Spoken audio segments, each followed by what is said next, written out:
Hello, everyone. This is criminal profiler Pat Brown. And today I'm going to go to Ireland. Well, I wish I was going to Ireland for real, but just for the story. This is the brutal murder of Paul Gault. And this guy was convicted of killing him. So that's pretty much not a question. I'm going to show you how good the police investigation was and what the evidence was to convict him. But then there's the issue of the wifey, Lesley. And she went through 3 trials. She went to trial with him and he was found guilty, but the jury was confused and said, yeah, we don't know. So it went to a second trial. She was found guilty. Then she appealed on a technicality. She got a third trial and she was found not guilty of having anything to do with the murder of her husband. Now, mind you, he was convicted of actually murdering the man with a hockey stick. The concept of the prosecution was that she helped set the whole thing up, and he wouldn't have been able to do what he did if she hadn't set up the scene for him. So that's what I'm going to get into. So first I'll go through the murder, and then I'm going to go through issues with Lesley and why the prosecution thought she might have been involved. Her son, which I will introduce to you he's in the documentary I watched, which was from BBC. I'll share that with you in a second.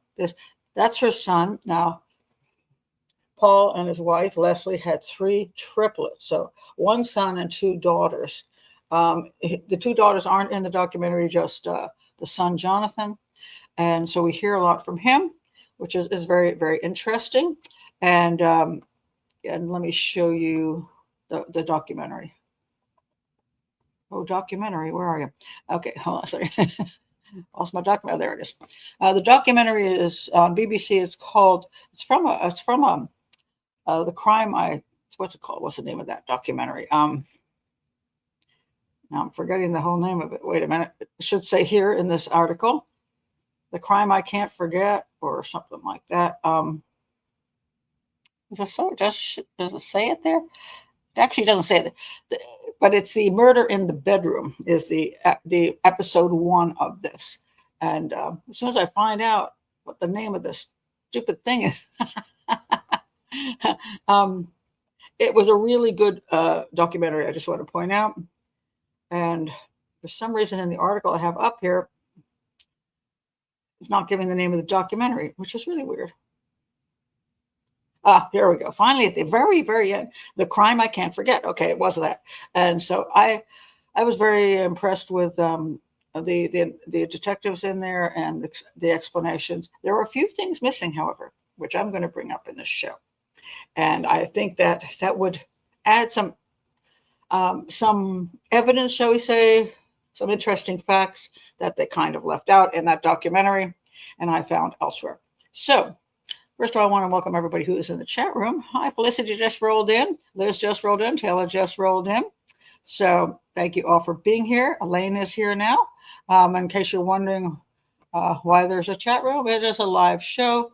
And if you would like to be in the live part of the show, please do consider joining Patreon. Patreon is $5 a month.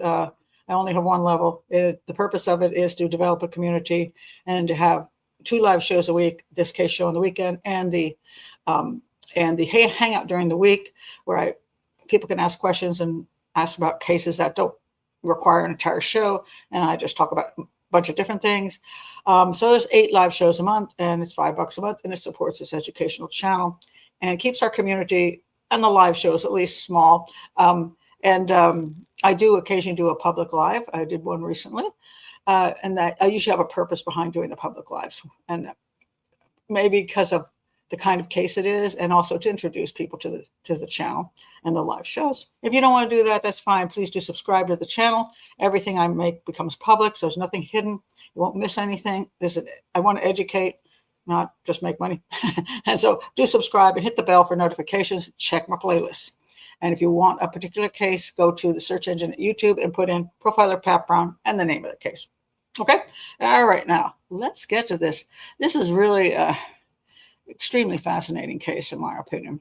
So, um, I've actually watched the documentary through twice because hi, DL is here as well. All right. Now let's go to it. Fun. It's kind of funny. The Sun put out an article, and basically they just plagiarized the entire BBC documentary because it's almost word for word. So you can go to watch the documentary, but I'm going to include everything in this show and read it straight from what appears to be the entire documentary script. So go figure. I don't know if they sued the Sun for this, but they should. Anyway, but it's useful for me because now I don't need a transcript, right? Anyway, the Sun says a gruesome riddle. That's the title. My dad was battered to death. They're talking about the son, Jonathan, who is in this. He's a very likable character, by the way. Really liked him. But I'm going to point out some interesting issues with what happens with families of murder victims. My dad was battered to death with a hockey stick. Cops suspected a bungled I can't say that. Bungled burglary. Can you say that 3 times fast? Bungled burglary. Bungled burglary. I can't even do it. Bungled burglary. Bungled burglary. Bungled burglary. Okay, that was a tricky one. But the cops suspected a bungled burglary, but the truth ripped my family apart. Well, the truth was his mommy was having a 2.5-year affair with another man. Kind of will do it, you know what I mean? So I will say this: I think the Sun is in a lot of denial, and I'll bring up some of that issues as we go ahead. So, all right. So what happened here? The police were called to come to this ordinary semi-detached home in Lisburn, Northern Ireland, over reports of this still seems a little off to me. The reports of essentially somebody had broken into the house. There was smashed glass strewn all over the floor, while a sports bag on the table was half filled with valuables, including a gaming console and glassware. Right there, the police are like, Now, what do you think is odd right here? But what's the thing that just strikes you right away as odd? When the police walked in the door, why they thought something was just weird about this case. So they think they're coming to a burglary. Somebody's broken into the house. They get into the house, and on the table is this bag with, didn't steal the gaming console. Well, apparently not, left the bag with the console in there. Wait. Well, no, not exactly. He's dead and they're reporting a break-in. No, that's not what I'm saying. Somebody called. I'll get to this a little bit later because I didn't learn this later, but the call came in from elsewhere that there was a break into the house. So they went there for a burglary and they found a dead guy in the house. Here's one thing. Yes. Who puts stuff in a bag and doesn't take it? You kind of wonder about that, don't you? Valuables are still there, although they weren't what? You call the, are they really valuable? I mean, really? Well, let me tell you what else was in the bag. Okay. A PlayStation, a video recorder, glassware. Who the hell takes glassware when you're stealing shit from? I mean, assuming this is a guy, which it probably is. How many guys steal glassware? I mean, what? Glassware? I mean, where? And you wouldn't just dump it in a bag. If the glassware is worth that darn much, you'll be spending extra time with the kitchen towels, wrapping up the glassware. You're just going to take glassware out of the kitchen cabinets, especially if they're in the kitchen cabinets. I mean, and they got they had to this point, 3 5-year-olds. I'm pretty sure the glassware in the house wasn't something museum quality. And trinkets. What the heck? So they're already coming in going, this is a forgetful burglar. Perhaps, yeah. Not to sound arrogant, says Christoph, but only worthless stuff. Exactly. Only worthless stuff. So the immediate thought to the police is this is off. And they're going to get the whole clue in a minute, but they're going to say right away, something doesn't look right. Okay. So then they keep looking. They go upstairs because that was in the kitchen. They go upstairs to the bedroom and they find 34-year-old Paul Gault propped up against the wall, his head smashed in, and a stained hockey stick beside him. He's 34 years old. He is the father of these little children. And he's been beaten with the hockey stick. The hockey stick, I had to go look this up. I'm like, whose hockey stick is it? I mean, like, did a burglar come in with a hockey stick? Did he? Okay, let's come up with a theory here. All right, because I want this again to be an educational show. I don't tell crime stories. So if you're here for the crime story, just go to BBC and don't waste your time with me. I'm taking you through a thought process. All right, guys, the burglar. Oh, let's say he's it's a street hockey player or something. He's got his hockey stick. Now, would you think he might do what? What? So what would you think he smashed the window in with? Let's go with that. What would he smash the window in with? It's just a thought. Come on, somebody, jump in here. This is not a hard question, guys. Come on. It's a very simple question. Hockey player coming down the street says, "I'm going to rob that house." Oh, thank you, Liz. The hockey stick. Okay. Yeah, obviously. So theoretically, the guy's coming down the street. This is true. He could. Okay. I will stop here. Could he use a rock? Yes, he could have. There was no rock found in the house. And when somebody throws a rock through the window, the last thing the burglar really gives a crap about is removing the rock. So there was no rock there. There was no evidence of what caused, right away. They didn't see any evidence of what caused the actual broken window. However, a fist. If you had a fist or a hockey stick, which one would you use, Felicity? So if you had a hockey stick, you would probably hockey stick the window. That's why there'd be nothing left there. But I'm going to get to what really caused the damage on the window. It wasn't the hockey stick. And then you could go upstairs, sneak upstairs, and theoretically, and you're somewhere along the way, you're going to come into meet up with a homeowner, at which point you're going to start running at him and trying to bash him in the head with this hockey stick. Although I didn't see any evidence of any defense injuries at all. And it turns out, here's where it gets interesting. That is an actual good question. And I think they did not speak about that in the documentary, because I remember thinking about that later going, was it inside or outside? I believe it was outside. And there's a reason for that, because they didn't question that when it was broken, that it looked like it was broken from the inside. Because a lot of people, when they commit a crime, let's say you have a certain woman who might have killed her children in a house, and then she wants to make the window look like somebody broke through. They will mess up the window or the screen from the inside, and it's like, yeah, the screens are going the wrong direction for being cut from the outside. So yes, it does happen. The police did not question that. I believe it was broken from the outside. Okay, and there's another reason why that is probably true. But let's assume this guy breaks the window from the outside with his hockey stick, reaches in, opens the door, comes in, and now he has to find the homeowner because he doesn't know who he is. And he finally finds him, and unless he came up behind him by pure luck, after he didn't hear the breaking of the window, this is one of the things that set the police off. They're like, if the guy had done that, wouldn't he have heard somebody smashing a window in? Because he was at home. Wouldn't he have heard that? And then he would be looking for the guy and be facing him. There should be defense wounds, but there are none. He's just bashed in the head. So I'm going to get to how that all played out. But it wasn't a guy with a hockey stick from the outside. The hockey stick came from inside the house. So the hockey stick was used in the murder, but was not used in the window breaking. But it was used in the murder. Okay.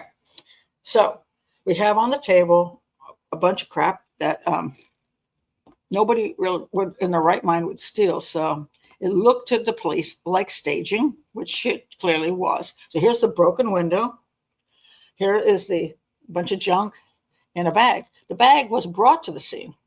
Like a criminal would come in with his bag so he could just chuck everything in there, not have to borrow a hefty bag from under the sink, And then drawers were open, things were thrown everywhere. And the police are like, this doesn't really look like a real burglary. This looks like He was targeted somebody targeted this homeowner, and this all stuff is just stage garbage because it's pitifully done, very pitifully done. So let's go back now. So that's what the police are looking at, and they're like, could this be a burglary gone wrong? I mean, really? Or was a burglary just faked? So that is what they thought. And so they had to figure out then who would have done this to him. They checked out his background. His background was excellent. It's hardworking man, family man, no ties to anything criminal. And they're like, what about that guy? Then they go to the neighbors. They ask the neighbors, do you know anything? Neighbors go, yeah, that fireman dude who drives up here like all the time after he leaves. So they checked out the fireman dude. And it turns out the fireman, let me get the name of him now. Let's get to. So anyway,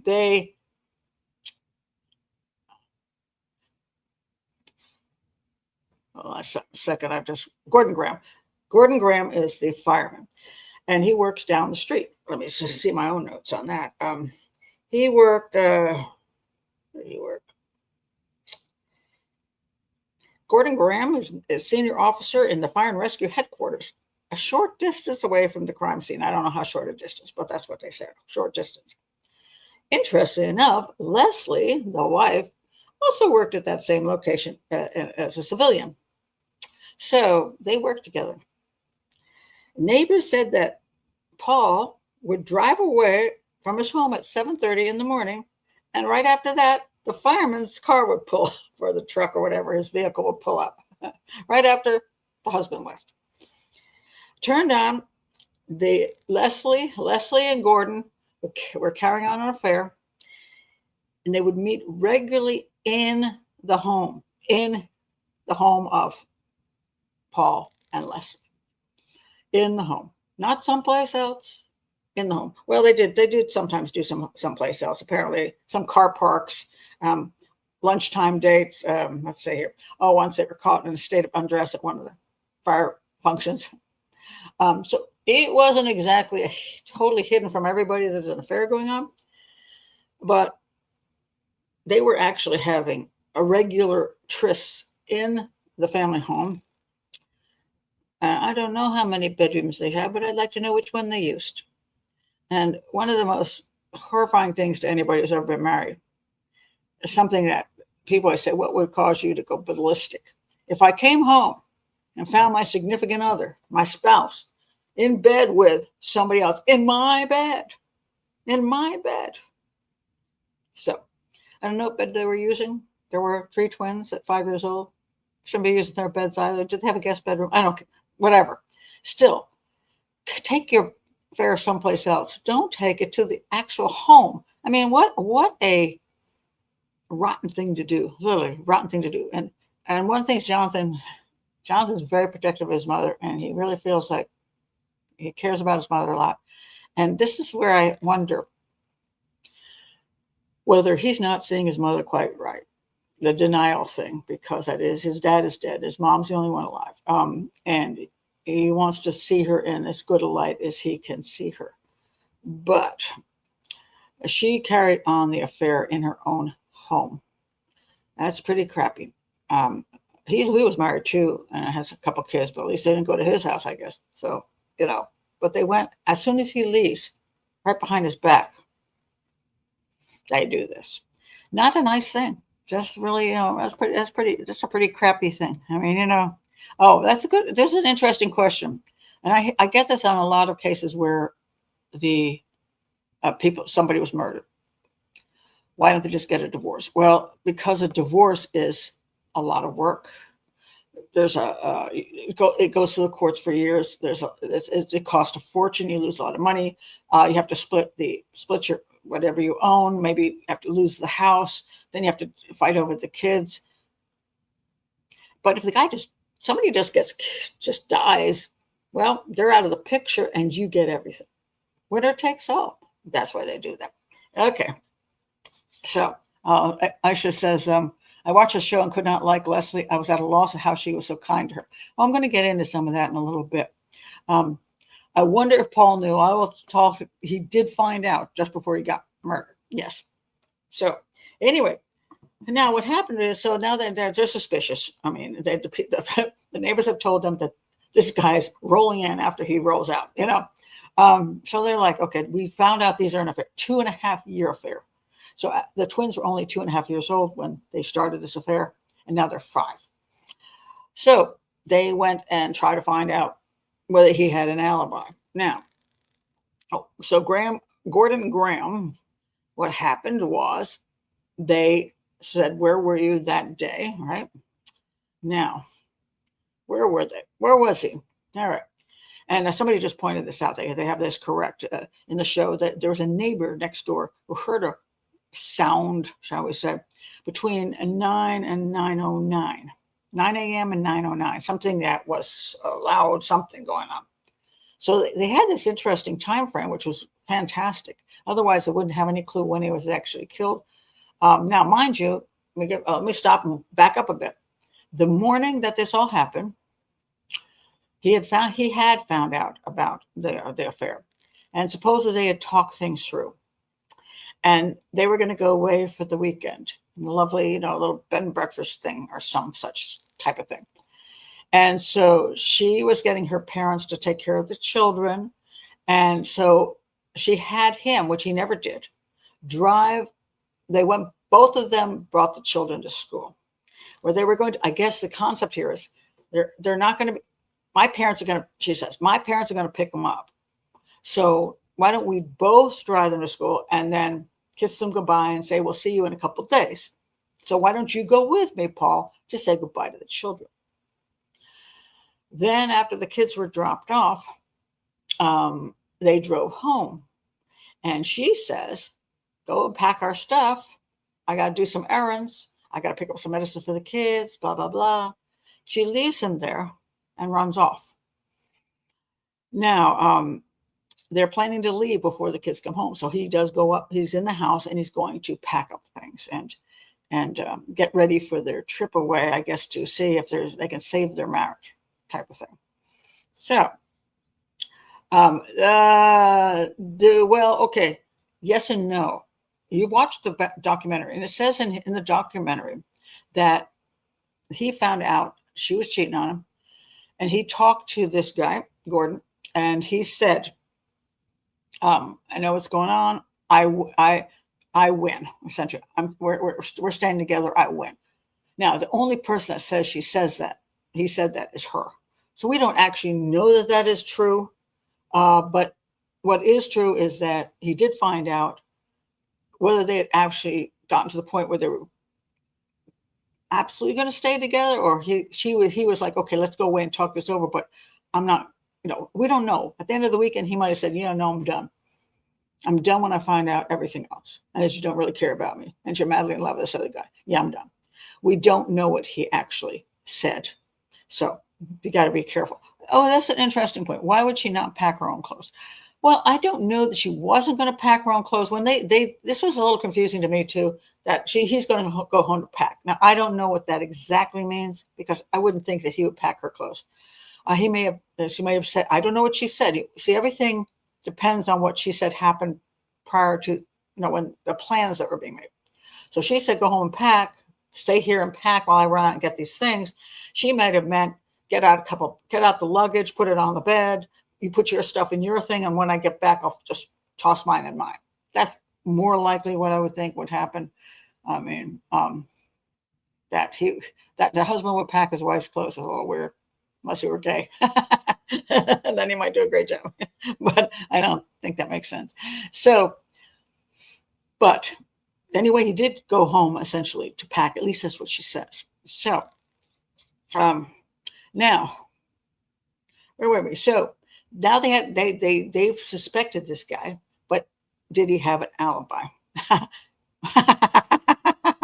Oh, you guys are funny. So he packed the kids' Xbox and glasses for the champagne he thought they might have. Well, there you go. It was really.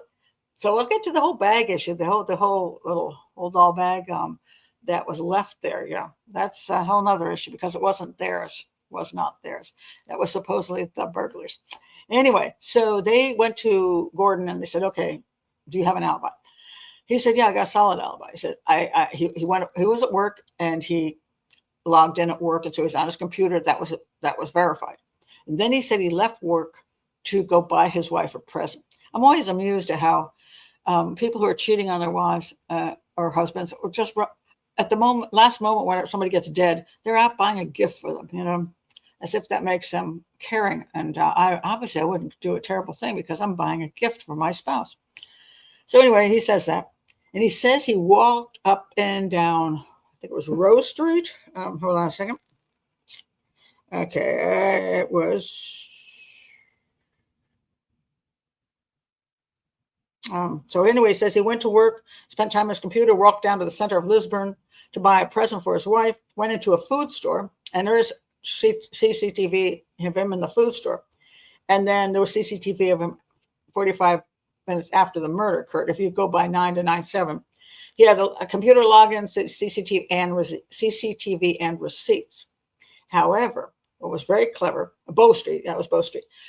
The detectives went and asked each person if they had any, video, any cameras. And this one camera shop was actually a mobile phone shop. They had footage from the street in both directions, and they analyzed every second of that footage. And guess who never showed up on that street on either side walking up and down? This guy. So between 9 and 9/7, he was not on that street. So they're like, okay, his alibi is no good anymore. So that was good. That worked out well, except now just because a person doesn't have an alibi, maybe a lying dog and a cheat, doesn't mean they're a murderer. So they had to prove somehow that he was also involved in what happened in the house. Well, came down to two things, the broken window and the bag. The broken window, they thought was really unusual because it turned out that he used some kind of glass cutting thing on it. So he brought a tool with him to smash the window. They looked at his shoes, Paul's shoes. And Paul's shoes had no broken glass on it. So they were trying to see whether he could have walked through the glass, but they didn't see any on his shoes. And he also apparently didn't hear anything being broken. So their suspicion was the broken glass was staged after the burglary. So they checked his shoes and his clothing. Turned out he had shards of that shoe. Shards of the window in his shoes. A couple were in his pocket. Some shards were in his pocket. Now they were microscopic, but they were there. And then there was more of a chunk on his shoe underneath, which is very interesting. So that put him at the scene. And then they checked for DNA on the bag and found DNA in the bag and on the handle that were matching to him as well. That's what got him convicted. So he was clearly the guy who did it. Now there was an interesting issue, which I think I have an answer for. The interesting issue was they didn't find any blood on his clothing. And the defense used that. They're like, well, where's the blood? If you beat this guy's head in, where's the blood? And I'm thinking, how would there be glass in his pocket, but not blood on his clothing? Because you would think those two might go together. In other words, if he had bloody clothing and he took it off, then he wouldn't have a pocket with glass in it, especially if I'm thinking through it, how this would all work. Yeah, it doesn't even make sense. So this is jumpsuit.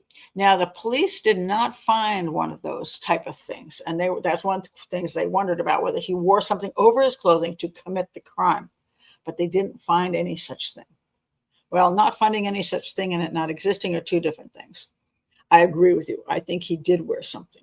I think he wasn't totally stupid. He knows he's going to beat a guy with a hockey stick. There's going to be blood. I think he did wear that. And just because there's one bag sitting on the counter, on the table that he left, doesn't mean he didn't come with two bags. If he brings the other bag for the specific purpose of, or hefty, or even just a trash bag, it doesn't matter what or he maybe used a trash bag from the kitchen. He didn't have to bring anything, could he use a trash bag from the kitchen? After he commits the crime, all he needs is a minute to remove whatever he's wearing, stuff it in a bag, wash his hands, whatever. That's it. The blood's off of him.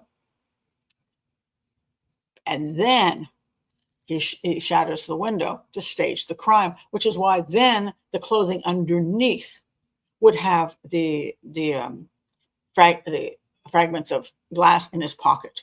And then he would step on the stuff with his shoes. So to me, that helps prove that the glass was shattered afterwards. So that is what I think happened. So, yeah. That's what I think happened in the case of how this crime went down. So I mean, he got convicted for good reason. He also got convicted because he wrote a couple of things. Let me show you what he wrote. You should not do this. Do not leave letters around. Do not leave letters around if you don't want to go to prison. And so he wrote, Mr. Lynch said that after Mr. Gault uncovered their affair, Graham wrote in his notebook, I hate him. He means Mr. Gault. Mistreating and abusing someone that I'm so in love with.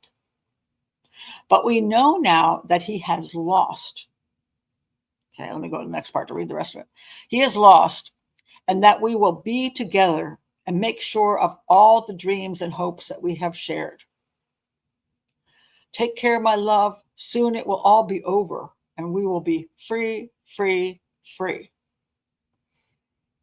Okay.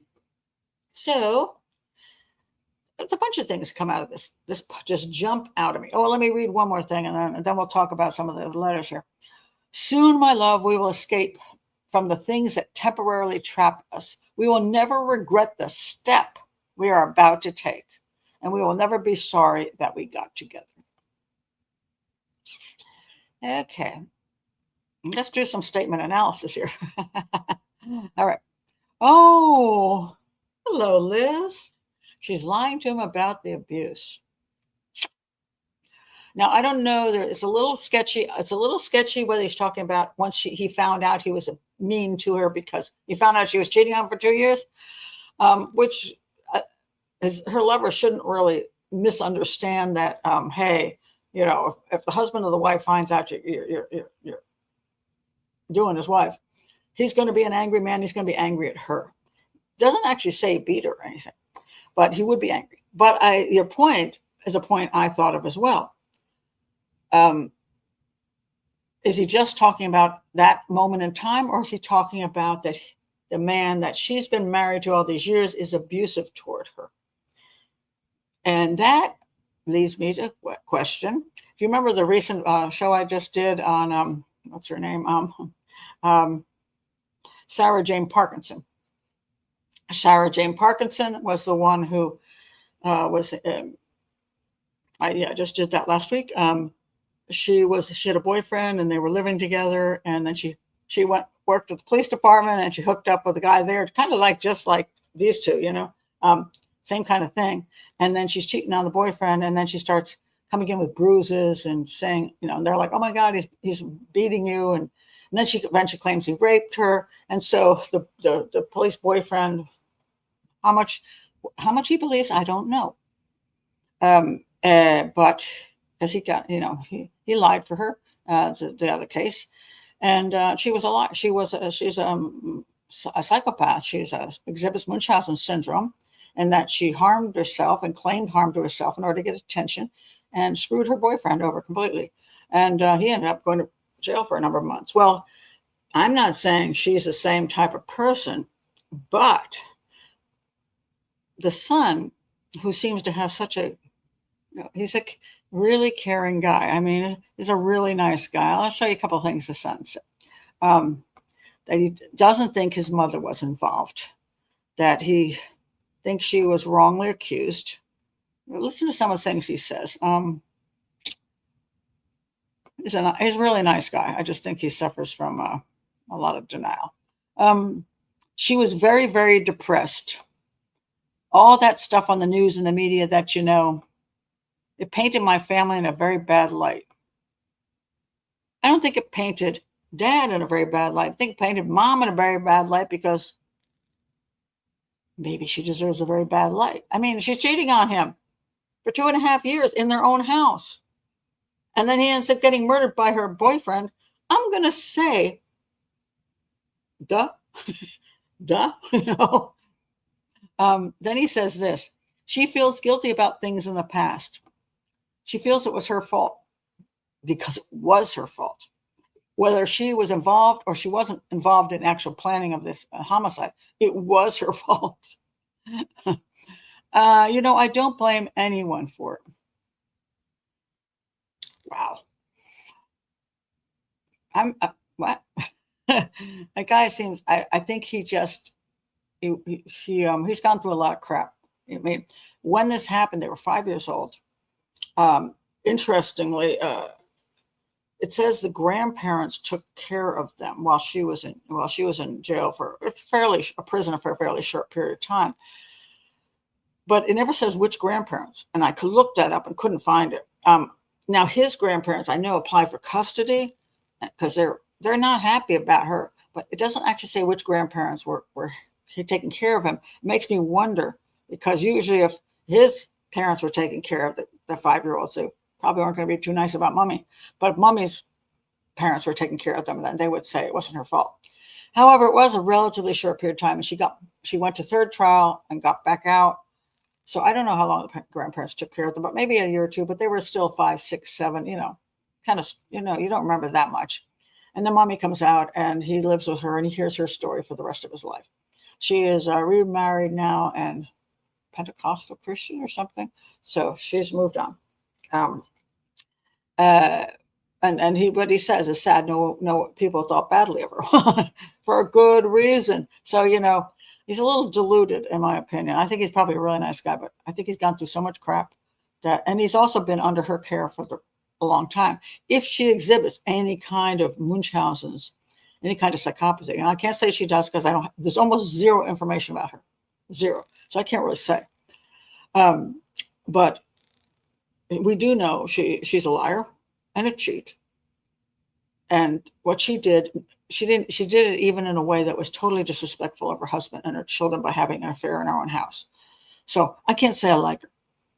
And I don't think she's a moral person or an ethical person. I think she might well have a personality disorder. And if you grow up with a person with a personality disorder, they're very good at manipulating your brain and how you think. And so I don't blame him for what he thinks, but I think he may be too kind to mommy. So anyway, so let's go back to the letters. I wanted you to see that first. So going back to the letters, I want to get some of your comments on the letters. But yes, is it possible that let me bring back my other screen here, because I like it better for talking about them. Okay.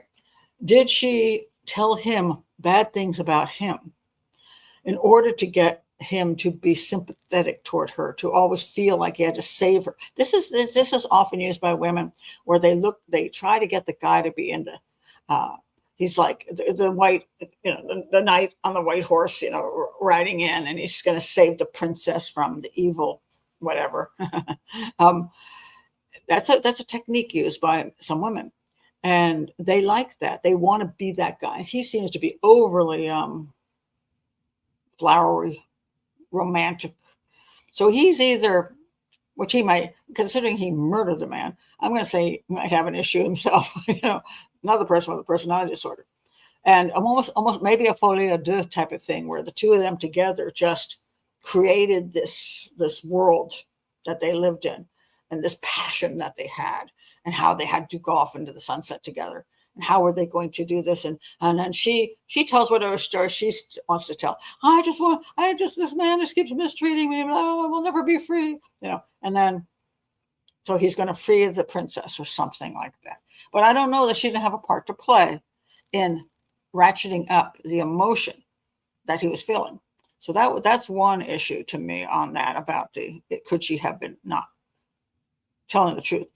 She sounds like a manipulator. She could be. We just don't have much information on that. Another method of control, yes, it could be. But again, I'm not quite sure. We don't have very much information about her. We do not. Really? I know this is petty, but I notice many of these women who kill their husbands are trading down for the lover. I don't know. I don't know that I find that necessarily so, but interesting thought. Um, she was depressed. She was depressed. Her lover was going away. Could be, and that whole affair was, and that they were caught in it essentially. Um, she planted the seed of abuse. She might have. That's the thing. If you plant seeds, sometimes you get those things sprout. And what would they have done if he hadn't ever found out? I don't know how long it would have gone on, or they would have simply gone on with the same. Could they, as a couple, gone on with the same plan, or could he? And this is what her defense team says. He decided this on his own. He decided he was going to free the princess, and she was going to have a husband was going to end up dead, and he would say, "I did it for you," and she'd go, "I didn't even know you were going to do that. I didn't want you to do that," but say, "I did it for you. Now you're free." He could have planned this all on his own, absolutely, 100%, and therefore that's what her defense attorney is trying to say. It's like, okay, yes, she was in an affair. Yes, she may have said, "I want out of this marriage." Yes, my husband's abused me. Whatever she's saying to him doesn't mean she was involved in the actual plan to kill him and set it up, which can be very true, because there are guys who will do things for you that you didn't know they were going to do for you. So you got to be very careful what you say to certain whack jobs, because they will carry through on things you're going, "I was just joking, man." Oh, didn't know that, so I thought I'd help you out. Okay. So the question comes down to now, was she involved? So she had the 3 trials. All right. So let's go back to the letters for a second, because the letters do say to me something which I find interesting. What would be, all right, let's look at the letter again. So he's writing, "I hate him." So then he says this, "We will be together and make sure all of our dreams and hopes that we are shared, they come true. Take care, my love. Soon it will be over and we will be free, free, free." Now, if I got that letter from my crazed lover, soon will be over, we'll be free, free, free. Have we been discussing divorce by both parties? Have I drawn up plans to be divorced from this guy? Because divorce takes, if they haven't even gone that route, it can take forever. So it's not going to be, "We will soon be free, free, free." It's going to be like, "Oh my God, this could go on for 2 to 3 freaking years." What do you mean by free? Do you mean that he's going to kick her out of the house and she's going to have to go? What do you mean even by that? Then it's also here, even worse. "Soon, my love, we will escape from the things that temporarily trap us. Temporarily. We will never regret the step we are about to take, and we will never be sorry we got together." The step we're about to take. What step is that? So in neither places he's saying divorce. Why don't you? Now it's time for the divorce to happen. It's time to get away from him that way. The step we're about to take. There's a lot of insinuations that something is going to happen just like that, to take care of the problem, and then we'll never have to deal with it again.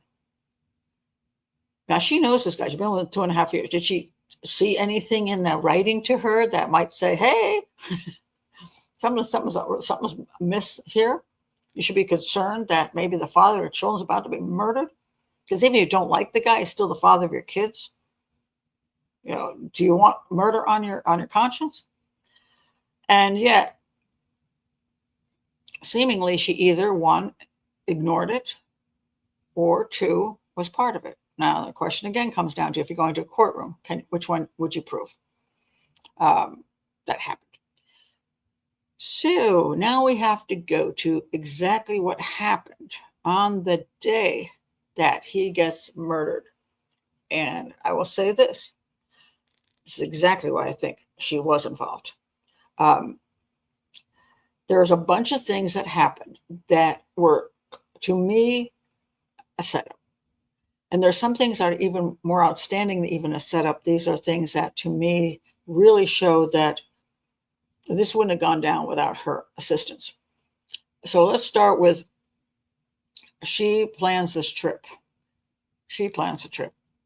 She plans her parents taking the kids before the day is over. She has him go with her to the school. Now, there's a reason I think that that happened, that she wanted him out of the house. Why? Why not just take these kids to school by herself? And then if the guy, he's going to come in and kill him, he'll come in and kill him. Why did she want him out of the house with her? Let's see if somebody comes up with this one.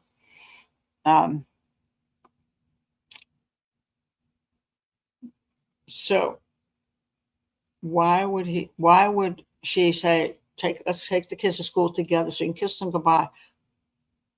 Why? What's the purpose? Thank you, Liz. You're doing good today. Liz has got 2 of them in a row. Did I give you my footnotes? You're doing a good job profile. So Graham could go in. Yes, he never heard Gordon Graham, when he broke the window, it was after the crime. He never heard the window break. So therefore he wasn't home getting prepared.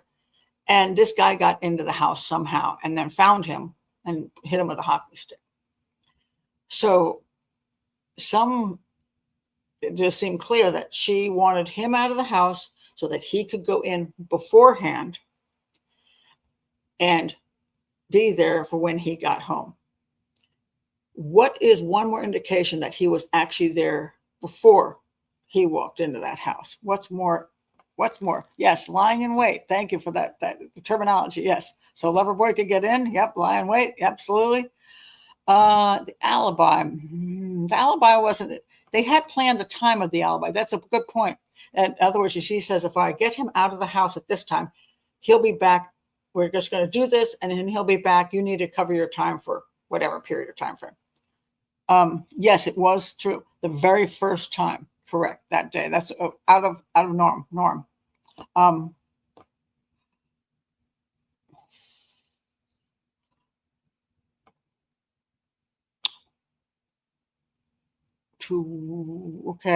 So they should be seen together. Yeah, that starts out good. That starts out good for her. But what's the real point of him when he gets into the house? What's one more piece of evidence that indicates that he was in the house prior to him? So there's a really good piece of evidence. We said it was previously. Yeah, it was previously prepared with a glass cutter, but I don't know when the glass cutter thing happened. I don't think they can prove whether it happened right after the crime he did that, or whether they had prepared that prior, and then when he walked out, he just smashed it. Either way could have worked. Yeah, he's in there hiding, but where is he hiding? There we go. He's in the bedroom. I think, yes, I think you're correct. I do think she might have given him a key or left some door open for him in the bedroom with the hockey stick. So it's Mr. Gordon in the bedroom with the hockey stick, because he didn't have those defense wounds. He was whacked in the head. And this guy wasn't chasing him around the house. He wasn't jumping out. He had to be at some location where he could observe the man coming in, having his back turned to him, or if he turned around, it would just be too damn late and he'd smash him in the head. So he had to be there waiting for him so that there was no struggle. There was no anything. He blindsided him, essentially. It was a blitz attack. And also one of the things with the hockey stick, I think it was the medical examiner said that the damage to his head was so severe that it was either one hell of a blow or a bunch of blows together. This is a strong guy, this fireman. Not unlikely that his wife he could do that kind of damage with a hockey stick. She'd probably slap that thing around and not get very far. You got a guy like this, he can handle a hockey stick. And Port Course is probably, he had, depending on how he holds it too, he's got the strength to whack him really good. But he has to be close. He has to be able to do it quickly. So he's not running around the house. So yes, I believe she had to get him out of the house with her so he could go in the house and be ready for the attack. Then after he nails him, then he goes out of the house.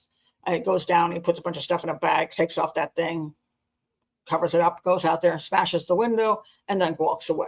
So that's his time frame there. Now,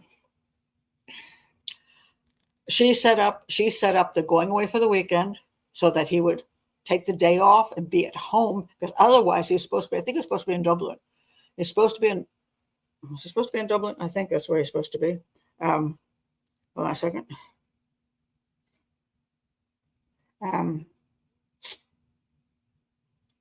Oh, sorry, Belfast.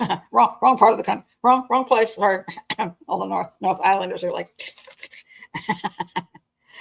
what did I say? Islanders? I'm losing my mind here. Okay, no, Irelanders. I think I am pronouncing that incorrectly. Belfast, not Dublin. Sorry. I know that was like big wrong. So anyway, he was supposed to go to Belfast, where he was working. And so normally he would be in Belfast, away from the home. And this one day, she says, why don't you, we're going to leave today, not the next day, the day. Therefore, let's drop the kids off at school, you pack up, and I'll be home, and then we'll take off. The whole thing was very well set up for that exact moment. It's not my homeland. I just spent a long time learning that one part of Ireland is in the UK and the other part of Ireland is not in the UK. I do now know that. So, yeah. So I say that I try not to get into politics on this channel. And I don't want to be, especially being an American, getting into somebody else's political situation. So this is a crime channel. So we'll stick with that.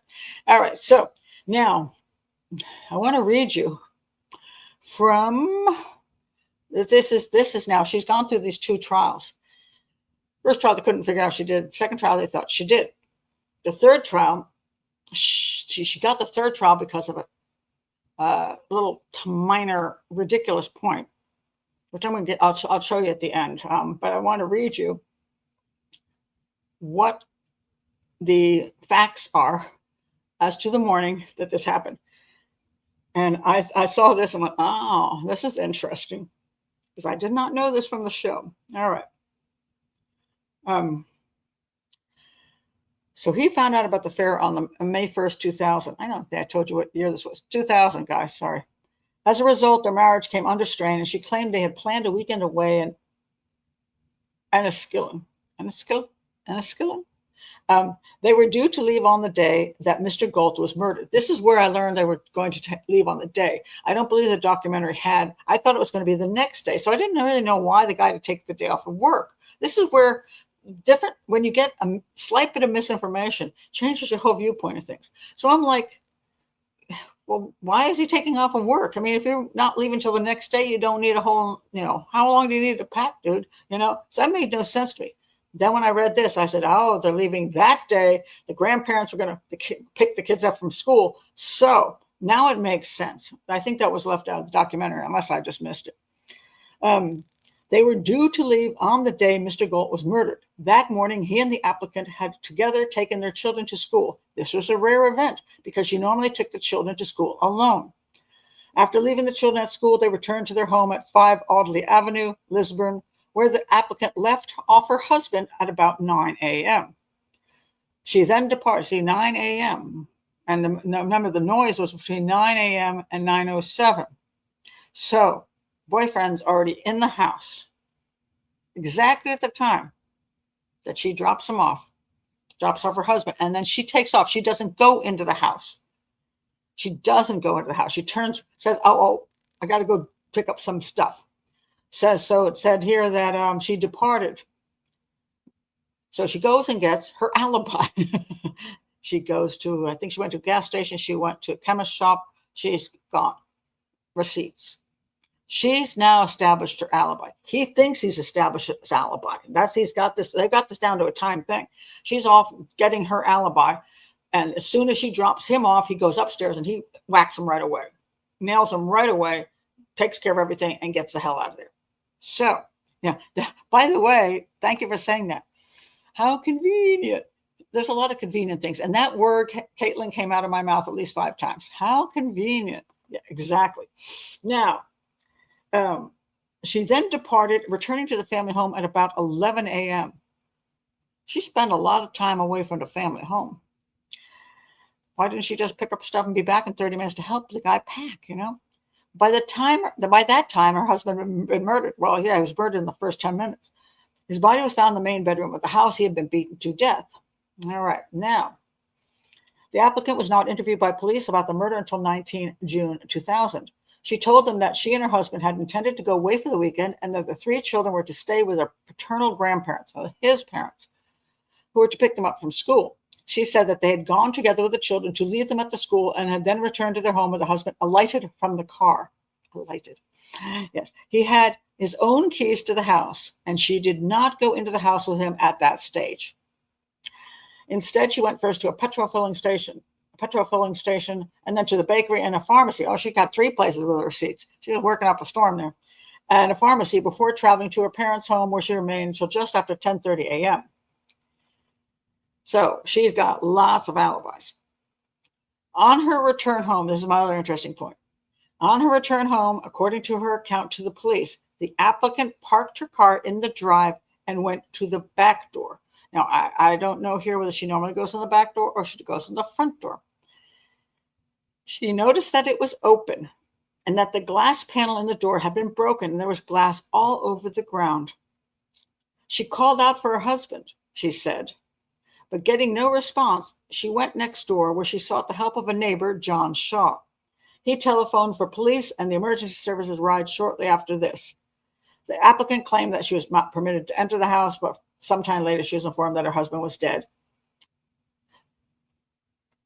So what do you notice? Oh, Caitlin, right there. Of course, she wouldn't be the one to find him, no doubt. Correct. This is a technique used over and over by killers. They will say, I called home and she wouldn't answer. Could you go check and see if she's okay, to the neighbor? Things, or they go to the neighbor's house and they say, something's weird going, can you help me out here? Can you go in the house with me? But they never want to go in the house by themselves because A, it puts them at the crime scene, and B, they might be accused of committing the crime. So, yeah. It appears the back door was broken. That's where the glass was. Why was she going in the back door and not the front door? I don't know. Now, this is, again, unless you're investigating a case, there's a lot of these questions you don't have a way to answer. Now, as I pointed out, some of this stuff I didn't learn until I just read this document from the court. This is from her appeal, but I did from the actual documentary, which I thought was decent. So I'm not even ragging on that. There were questions I didn't have answered. I was like, why is he packing on that day? Because I didn't know they were leaving that day. How was the body found? I thought somebody called. I didn't know why it was called into the police. And now I know, oh, wifey did it. She showed up and, something's broken. So she could have gone in the house theoretically. And of course you could say she was scared to go in the house, which would be her excuse for sure. But that she didn't go in the house is interesting in a sense. Yes, you could be fearful that a killer could be in there. But you'd also, if your husband's not responding, I don't know if I could wait. I think I'd have to run in and see if he was okay.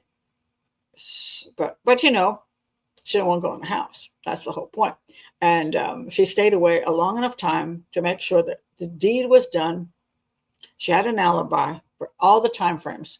And then she comes back and doesn't go in the house. Now, it would be nice to know, if we were working on the case, whether she normally went in the front door or she normally went in the back door, depending on where you park your vehicle.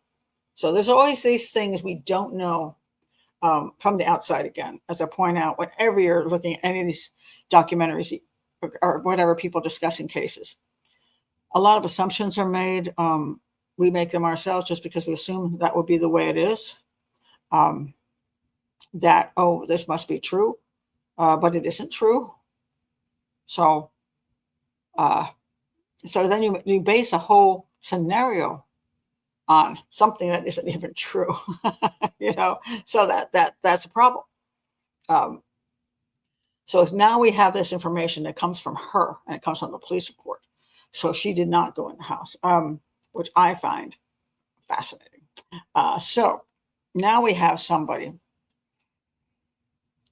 who is in a relationship, 2.5 year, very, very what do you want to call it? Passionate relationship with her boyfriend behind her husband's back. She doesn't have enough respect for her husband to, first of all, she's cheating on him, but then she's cheating on him in his own house and maybe his own bed. She's a questionable character. And then when he finds out, lo and behold, he ends up dead right away. And either he killed him because he just wanted to free her up, or she was involved. And from the things he wrote prior to the crime, from everything being set up the way it was about her dumping him off and getting an alibi, I have to say, if I were on the jury, I'd find her guilty. And they did in the second trial. They presented the same evidence in every trial. And I want to point out what the detective said. And I liked what he had to say here. He says, you always get a little bit anxious around, well, will they follow the logic? Will they follow the evidence? Will they follow the story? We've lived and breathed this for, 2 years at this point. There are 12 men and women who have never heard of this case. And he's right. He's worried about which way will the jury just roll? You just never know. So the first one, they're like, I don't know. And I guess they said, I don't know. And a lot of people would actually consider that reasonable doubt, that in spite of everything looking like she was involved, some would say, is there absolute proof she was involved? So that could be reasonable doubt. I was in the courtroom, so I couldn't say. But the first group couldn't come to a conclusion. The second group found her guilty. The third one, I'll tell you what she got, what the issue was. It was a technicality, which is so confusing to me. I can't even understand it. And then I'll go to your comments on this. So it was based on the judge, what he said to the jury. It is necessary to examine the judge's charge with care to see whether he left to the jury a basis on which they might convict, which was different from that which the Crown had made against the applicant. As we have said, it is beyond dispute that the prosecution proceeded on the single basis, that Mrs. Gault had facilitated the killing of her husband by Graham, knowing that he meant to kill and intending that he should do so. That is not how the judge put the matter to the jury, however. The critical passage appears in the extract quoted above. It is, if you're satisfied beyond reasonable doubt that Lesley Gault participated in a joint venture with Gordon Graham, realizing that in the course of that venture, Gordon Graham might use force with intent to kill or to cause serious bodily harm to the husband, and Graham did so, then she would be guilty of murder. So if she was aware that they planned together that he would go in there and do something, and that it would likely end up or might end up in his death, then she's guilty of colluding and guilty of murder. This might be regarded as a classic direction in a case where the principal has gone beyond the expressly agreed terms of a joint venture, but has done something that the secondary participant contemplated might happen. In other words, he didn't say he was going to kill him, but I'm pretty sure it could happen. So it's still good. Okay. But this was not the case that the prosecution had made against the applicant. That they're saying the prosecution should have made the case that she either plotted the whole thing with him, or she plotted the whole thing with him to go in there and do something to him. That's what the prosecution case was. She plotted with him for him to be killed, period. So they're saying that because of that, it's very confusing. This was not the case that they made, that she might not have known if he'd go further than she thought, something like that. Opened up a range of possibilities for the jury that had not been canvassed in the trial. The formulation employed by the learned trial judge provided the jury with the opportunity to convict Mrs. Gault on the basis she had engineered only a confrontation between Graham and her husband, not intending that he be killed, but having in contemplation that his death might occur. So now they're saying that, what? So she was going to have him go in there with a hockey stick and hide and jump out and go, let's talk. I don't even understand the concept here. So this was a very scenario that Mr. Ramsey accepted would render the verdict unsafe. And we are driven to the same conclusion, especially since it is impossible to gainsay Mr. McCruden's claim that if the defense had been aware of this possible alternative basis for conviction, a different tactical approach to the presentation of Mrs. Gault's case might have been taken. I have a headache. So I guess the defense could have presented a better case if they had thought that the prosecution, something could have been different presented to the jury. The jury would be considering different things. Therefore, the defense could have, I don't know. But that got her a new trial. If anybody understands that, let me know. It got her a new trial, and the next jury found her not guilty. Now, let me go to your comments. That hurt my head.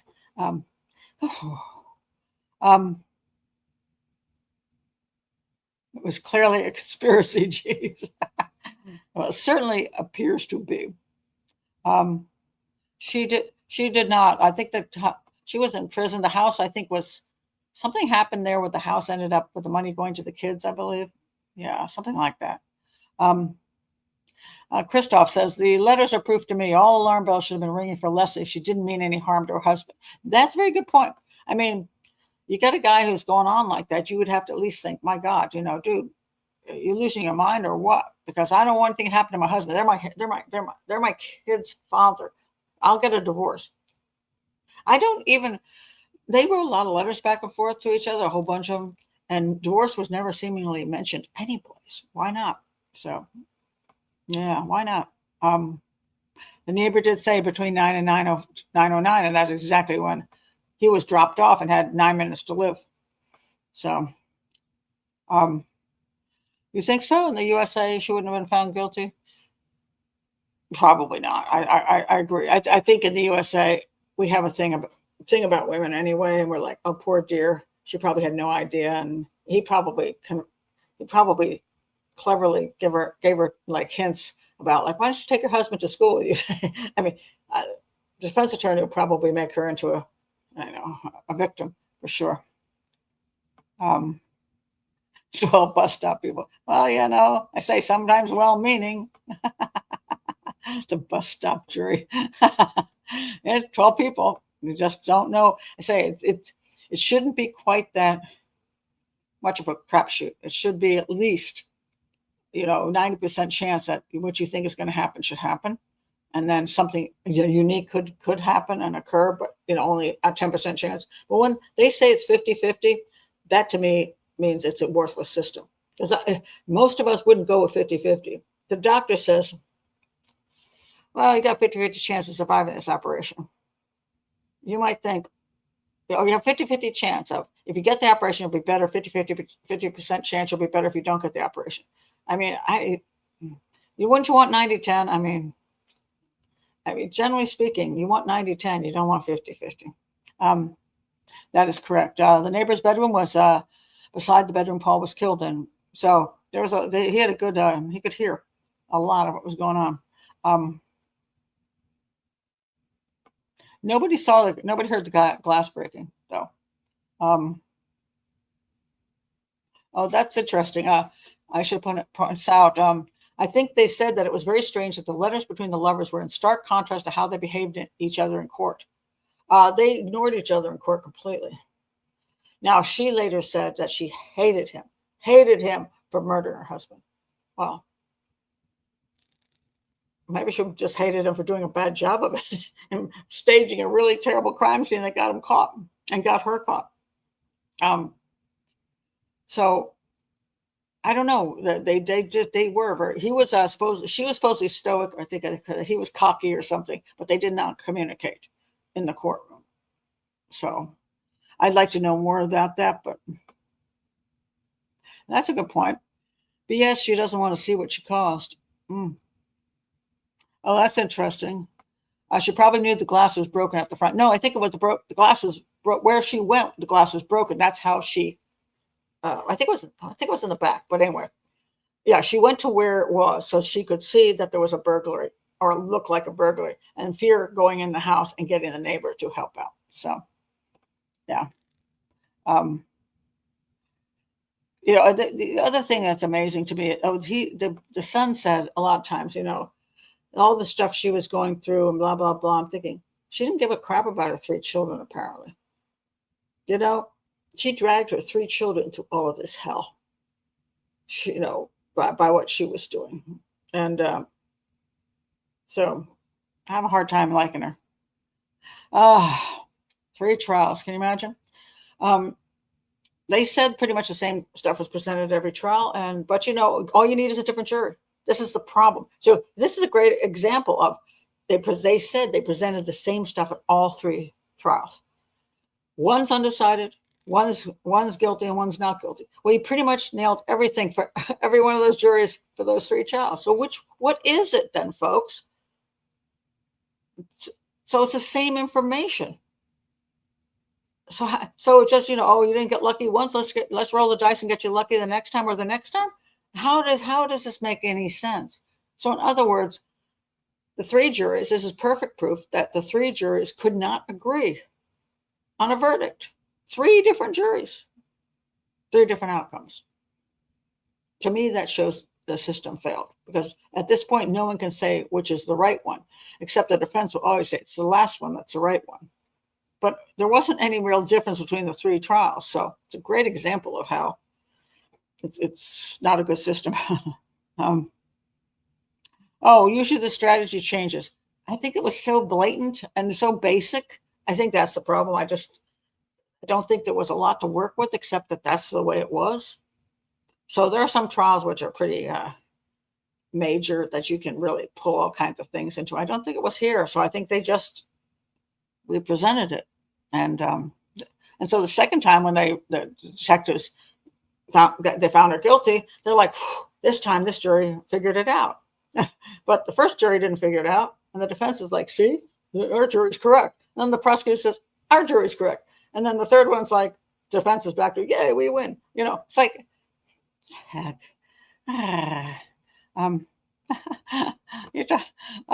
You always say security guards. Statistically, that's where most murders are, but there are also a lot of psychopaths and fire service. Correct? They set themselves out as heroes. That's I'm not saying security guards are murderers. No, I think you're misinterpreting that. What I'm saying is there are a number of serial killers who have been security guards for 2 reasons.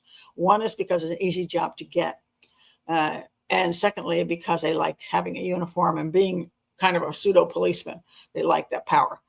So there's quite a few of them have been security guards. So I just joke about that when people say, well, get a security guard to walk you to your car. And you're like, no, don't do that. And in the Munchausen syndrome area, Munchausen syndrome by proxy, you've got a lot of women who are in nursing. Why? Well, because they like to pretend to be very, very caring. They want everybody to praise them constantly. And they have access through power to controlling the lives of those in their care. So it is a good profession for them. And the firefighters, yes, you have people there who like they're obviously they like excitement, they like adrenaline rushes. But there are some who are just fascinated by fire. Now you could be fascinated by fire and want to put it out, but you can be so fascinated by fire you're like, man, it's been 3 days and we haven't had a fire. Let me set one.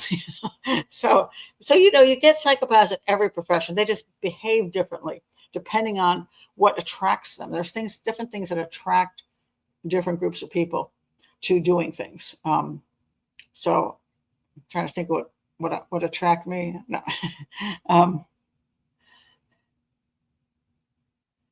Well, that's a good point. You don't have to find. It says you just have to find 12 people that will find innocence where there is none. No, you just have to find 1 out of 12.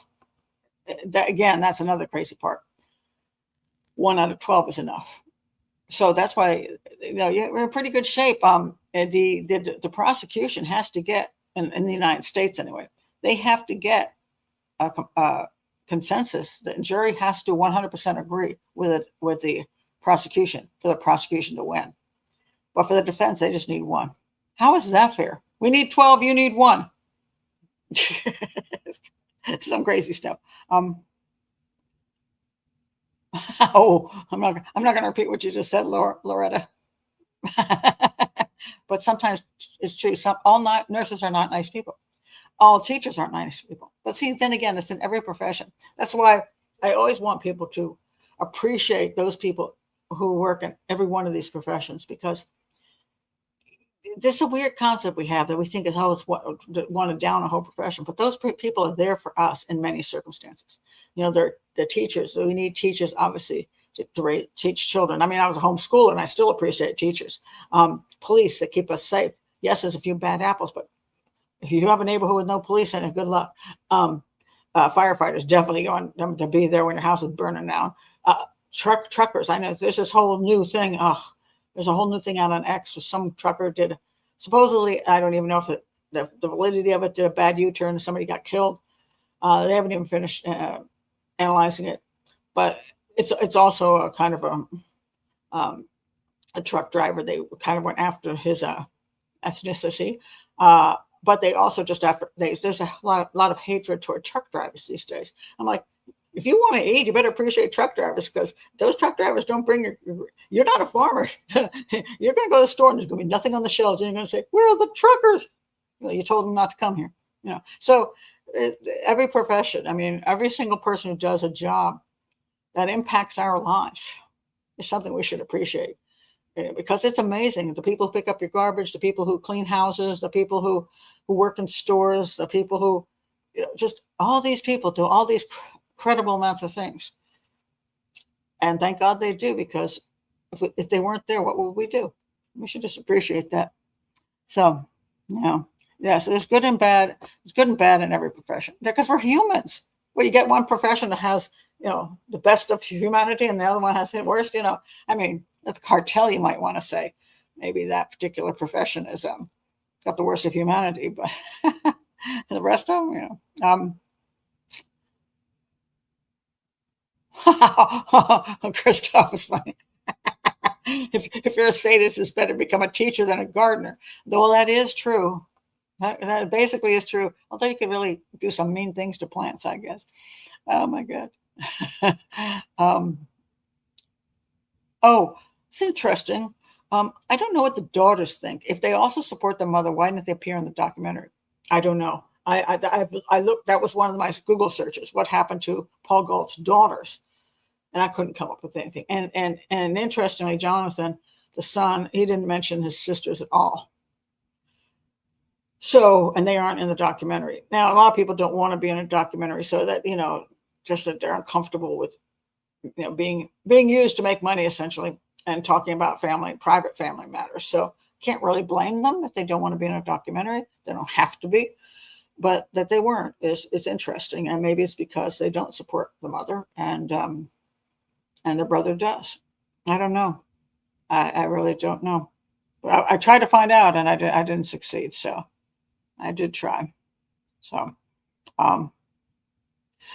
actually, she wasn't able to manipulate the daughters. Well, I mean, daughters are manipulated all the time, so I don't know that would be true.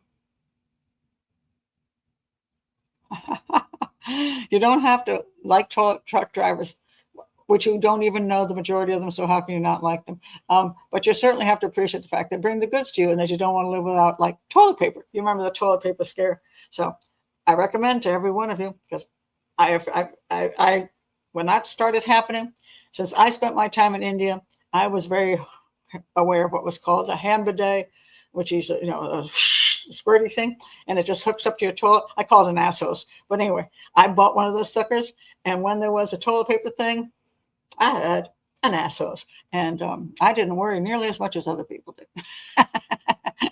Good night, Aisha. Thank you very much, and you all have a good week, for sure. Oh no, paper towels are more expensive and mess up your toilet. Oh my God. A bottle bidet, they don't work quite as well. They're kind of weak. So the hose bidet is much, much better. So hi, Amy. Bye. See ya. You have to get up early tomorrow. Oh, I said, I'm late in your neck of the woods. Okay. I'm just looking for any more comments before I, that's interesting. What you saying? I imagine she wasn't able to manipulate her daughters into thinking, wait a minute, into thinking she was innocent. She might not have actually, that part may not have worked on the daughters. Who knows? But I think the son is in a lot of denial. That's my opinion on that. But he's in agreement with the jury, and he said that it was a great day when the jury came back, and she was released from prison, found innocent and released. So in the eyes of the law, she is innocent. That's the way it is. And she obviously did not actually commit the crime, because we know who did. But I do think the evidence supports that she facilitated it occurring, which makes her an accessory. So that's well, they're triplets, not twins. They're triplets, but yeah, the twin part is girls, and then the boy too. But yeah, so I'm by cauliflower. It's nice having you here. I do not want that as my last name. That's deranged. Just commenting. Oh, Northern Ireland. In this case, it was Northern Ireland. So UK jury system. See, this is what I'm learning. I'm trying to learn the politics here. Only need a majority. Oh, that's interesting. Oh, I wish we had that in the US, because I just always think that one person who decides, hey, I understand why they don't want to go along with the program. If they don't believe the person is guilty, they're not going to go with it. I would stand up against the other 11 people in a heartbeat and say, I'm not, even if I thought she was guilty, but I didn't think the evidence was sufficient. I just thought there was reasonable doubt. I would stand up, and nobody could bully me into doing anything else. But that's a lot of power for one person to have to completely crash a verdict. So I prefer to go with some level of majority. So, and that's why I want the professional jury. I would go with like professional jury of 4 out of 5, because I think if you get 4 professionals out of 5 to agree, it's pretty decent. Which again isn't perfect. People always, every time I suggest something like this, it's funny because people are like, well, it's not perfect. I'm like, do you think a lay jury system is perfect? You got to pick one that works better than the other. Even if it's still not perfect, you still have to pick what works better and brings more justice than wrong verdicts. So, yeah. So, anyway, I think that's it. I'm going to stop here, and thank you for being here for this show. Very fascinating case. Poor guy. I mean, 2.5 years, he had no clue too. So I guess he was probably just one of those guys that just maybe ignored the evidence. And they say supposedly found out because he overheard a conversation. 2.5 years. It's a long time. But anyway, the Mac report. Mac, the feral cat report. He came in I wasn't home last night till late. I was playing table tennis, which is why I can't walk today. Oh my God. I mean, I have a coach now. I have a new coach, and he made me play for an hour straight with my knees bent. So I couldn't get out of bed this morning. Like, oh my God, my legs, they just don't even work. So I came home late, and I'd left out dry food for him, and he ate his dry food, and he was gone. So yeah. He's just, he's probably happier if I'm not here. It's like, oh, good, I don't have to deal with her. I can just eat my food. So, anyway, a hung jury is basically not everybody can agree, and it's a little bit more confusing between one person. If one person, oh, sorry, I probably misspoke, because sometimes when I do these shows, I say something in a way that is not correct. So let me just clear that up for you. So essentially, what we have is a hung jury is one that can't come to a decision. Let me just get the meaning correct. A trial is when a jury cannot reach a unanimous verdict. So when I said one person finds the person not guilty, doesn't mean that the person's found. If one person doesn't find them guilty, it doesn't mean they're found necessarily innocent. So how does it work here? A hung jury occurs when a jury in a trial cannot reach a unanimous verdict, resulting in a mistrial. So if I were on that thing, one of those 12 people, I say, look, I'm not going to find that person guilty, it would be a mistrial, because you have to get everybody to agree is what the point is. You have to get everybody to agree. So that's a deadlock.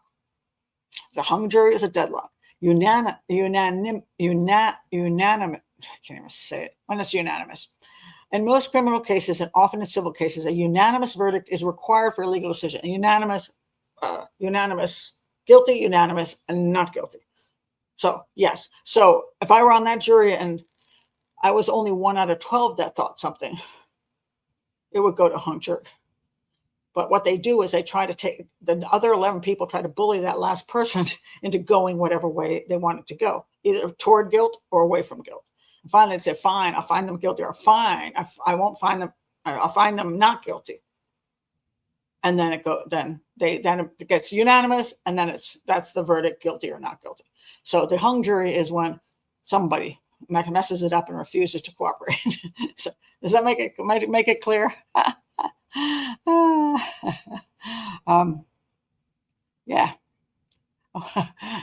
I'm glad you think you feel smarter. Okay, all right. That's always nice. I say occasionally during the shows, I draw blanks on certain things, and or I misspeak or explain it wrongly, and then I confuse people, and they're like, "Don't you know that stuff?"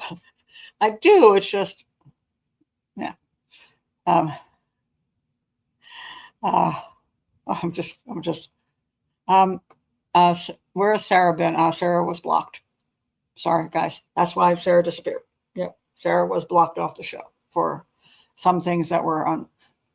I rarely block anybody, but unfortunately, when somebody doesn't behave and says things that are offensive to people, and I gave them a warning and they didn't abide by it, yeah, then one gets blocked. Yeah, had to do it. So very sad. I hate to do that, people. But if you can't play nice, you can't play nice. You get to go away. So yeah, so that's what happened. So anyway. We'll get into Lucas says hi. Lucas says hi to Mac, but Oreo does not. Or she doesn't like anyone but me. Well, Lucas says hi to Mac, but if Lucas met Mac would whack Lucas in the face because he's a feral, So anyway, thank you guys for being here. I appreciate it very much. Again, if you're new to the channel, please like and subscribe. Check out joining Patreon. And I will be back on probably Thursday evening for the hangout. I think this is the week. Yeah. Thursday evening for the hangout. So keep your eyes on, oh, wait a minute. I'm sorry. Oh, no. See, I've lost my mind. No, Sarah isn't gone. Oh, Sue, I'm sorry. No, Sarah's wonderful. I'm so bad. No, I was thinking of somebody else. Sorry, Sarah. You're fine. You've never been a problem. Sarah's here. Sarah's just not here today. Sarah's great. We love Sarah. Sorry. I was thinking about somebody else who'd been here for many, many times. Thank you. Yes. Sorry. Yes, it was Michaela. Sorry. Oh my God, Sarah. Sarah's never going to forgive me. Please forgive me, Sarah. I was thinking of Michaela when you said, where is she? I was thinking Michaela. And yes, Michaela was blocked. Sarah is not blocked. Sarah is fine. Kelly was saying, really, Sarah? Now you see how gossip starts. So you have somebody like me who says the wrong thing, gets the wrong name, and all of a sudden this gossip goes around. Poor Sarah is just now she's had her reputation ruined, and it's all my fault. So I hope nobody left early. So, oh my God, I can't believe that. Shit. Oh. Loretta says, I was shocked, but I'm glad it's a mix-up. See, you can't believe anybody. See, when you watch shows and people say these are the facts of a case, be really careful because you never know when they all they even me, Lord, yeah, that's you. So yeah, this was unfortunate, and I tried to keep her on Michaela till she went over the edge. Sarah's a doll. Whew. Okay. Lord, I feel so bad now. I feel like a bum. You think she's gonna laugh? I hope so. It's so mean. Oh my God, I can't believe I did that. Oh Lord. Too many names in my head too. Sometimes, got a lot of names, a lot of faces. I can't tell the faces apart. Forget people's names. No, Sarah's fine, and she's always been a nice person, and she's probably home with her son and her wife. So I'm sure she's having a lovely time not being besmirched. But if she had been here, we wouldn't have had this thing wouldn't happen. So Sarah, if you'd been here, this wouldn't be a problem. Oh my God. Oh God, my face hurts. Anyway. We love you, Sarah. We miss you, and the unnamed person we won't miss. Well, we did name her now. I don't usually talk about people on shows, but since the question was asked and I mistook the person, I just wanted to clear that up wrongly, apparently. Oh my God. Yeah, get back here, Miss Sarah. Oh Lord. uh, hopefully all the people who are new to the show have already left. So they you think she's got oh that's good. She's got a sense of humor. Oh I hope so. Jeez. Poor Sarah, yeah. Poor Sarah. Oh, God. All right. So anyway, I'm going to go away before it causes any more damage to my own show and to the people around me. so anyway, so goodbye, everybody. And just send Sarah my love, and I'll send her my love, and I'll let her know that I tried to ruin her on my show. So anyway, thank you guys for being here, and I'll see you next time. Bye bye.